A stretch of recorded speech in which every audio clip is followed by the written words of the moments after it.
Kita juga membantu di belakang layar untuk beberapa promosi marketing melalui media-media yang kita miliki dan juga melalui jaringan toko-toko kami. Dan Time International Film sendiri melihat potensi, ini kan film dokumenter di industri perfilman Indonesia seperti apa sih Bu Shannon, silakan. Menurut saya film dokumenter itu memang animonya lumayan tinggi ya, karena kan it's raw, it's real gitu ya. Jadi orang bisa dapat melihat apa sih yang terjadi sesungguhnya gitu. Menurut saya sangat menarik dan peminatnya banyak sekali. Jadi wah, hopefully this will be really big ya. Amin, amin, amin. Dan terakhir nih Bu Shannon sebelum kita ke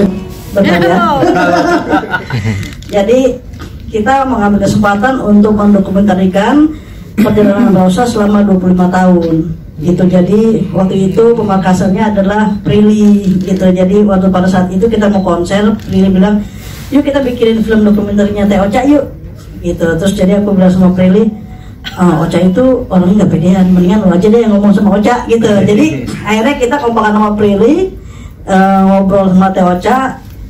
Terus aku bilang sama Prilly yang ngomong akhirnya sama Teh Ocha. Terus kita main ke rumahnya Teh Ocha, Prilly juga sama aku, akhirnya ngobrol meyakinkan Teh Ocha. Akhirnya Teh Ocha baru mau, sehingga berproses lah itu.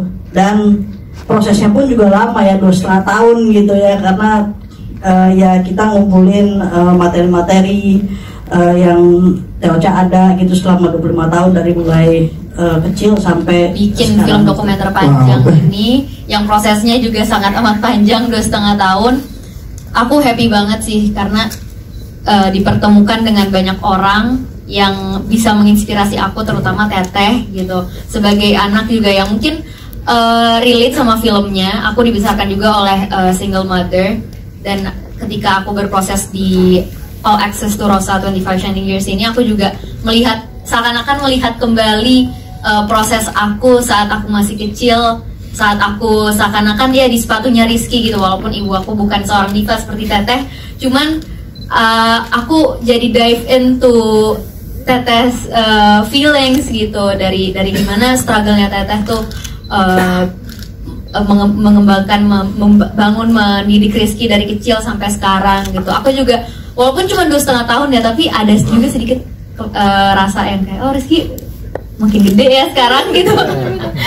Kayak perasaan pas syuting 15 tahun dia masih umurnya. Iya, pas wawancara masih 15 tahun. Terus sekarang kayak pas kemarin ketemu Teteh lagi ke rumah Teteh, ih Teh kok Rizky makin gede sih, kayak aku ngeliatnya makin tinggi gitu. Jadi aku seneng banget sih bisa berproses sama semuanya, sama Kak Aniema juga.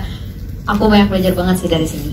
Kalau luar biasa, silakan. Ya, kalau secara proses kreatifnya, kami di antara produser, penulis dan saya sekaligus penulisnya, kami mencoba untuk develop cerita, membuat outline script, lalu kemudian ngobrol sama Teh Ocha waktu itu, presentasi sama Teh Ocha.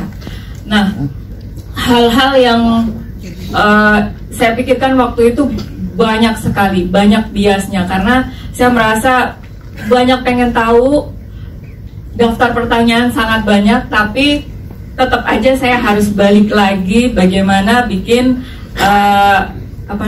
treatment dan alur cerita gitu di sini.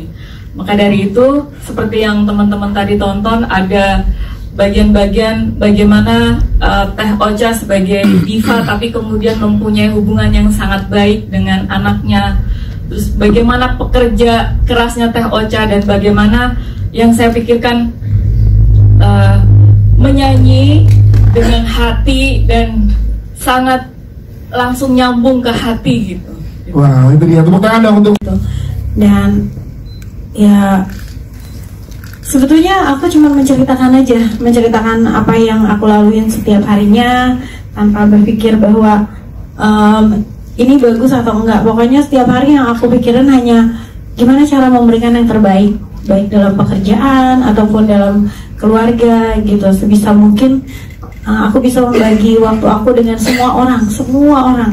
Artinya kadang-kadang kalau orang lain istirahat, misalnya habis konser gitu, aku masih bisa keliling untuk bilang terima kasih buat teman-teman aku yang datang gitu. Karena menurut aku mereka juga menyempatkan waktunya, memberikan perhatiannya untuk datang gitu. Jadi buat aku kalau bisa kebaikan semua orang tuh bisa aku balas gitu.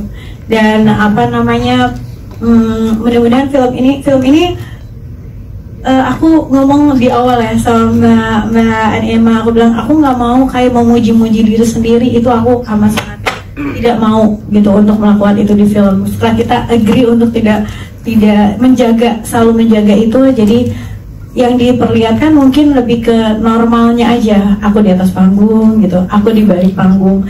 Bahkan menurut aku bilang sama teman-teman dari tim sinemaku, aku bilang gak apa-apa, aku memang penuh kekurangan juga, jadi ditampilkan aja, aku nggak harus setiap saat kelihatan cantik karena ya udah lahirnya begitu, ya udahlah ya.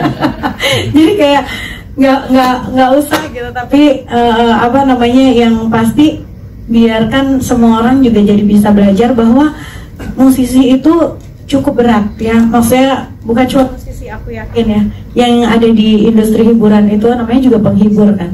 Jadi kalau penghibur itu artinya kewajibannya adalah menghibur gitu. Jadi ketika kita jadi penghibur, kita udah oke sebagai penghibur, berarti kita harus cukup harus mengedepankan orang lain, membuat mereka senang, baru itu yang dibilang bahwa kita adalah penghibur yang baik. Buat aku sih mungkin itu ya. Jadi ketika aku sulit pun ya udah di depan semua orang yang datang ke konser aku, ke panggung aku gitu, mereka harus happy.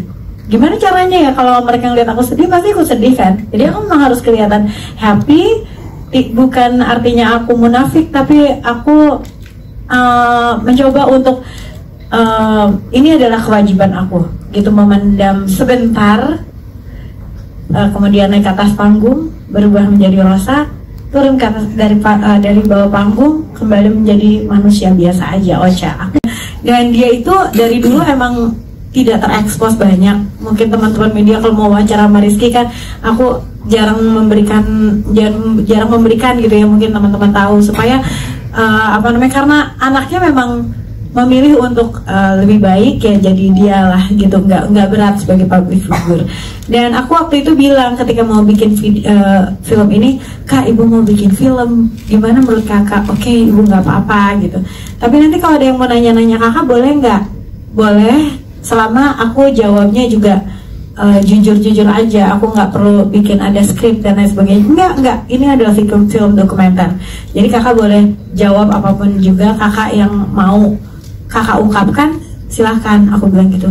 Terus dan aku cukup kaget waktu editan pertama ya kita selesai, karena semua prosesnya itu, syutingnya itu nggak ada yang barengan. Jadi aku syuting sendiri, Rizky syuting sendiri, Oyo syuting sendiri, semua teman-teman itu syuting sendiri gitu. Jadi aku nggak tahu jawaban setiap orang tuh, juga nggak tahu, yang lain juga sama. Dan ketika hasil editan pertama ada, nangis sih jujur, aku cukup kaget, karena biasanya kalau aku di rumah kan secara tidak formal ya, cerita sama Rizky, ngobrol sama Rizky ya biasa aja. Tapi ketika pas di depan kamera, aku mendengar perasaannya dia diungkapkan secara formal gitu, tentang perasaannya ketika awal-awal dia tahu bahwa orang tuanya bercerai gitu, sebagai anaknya Rosa itu rasanya seperti apa. Itu tuh aku nangis sih jujur, karena biasanya aku juga jarang yang nanya, Kak, jadi anaknya Rosa gimana sih? Gak pernah nanya ya.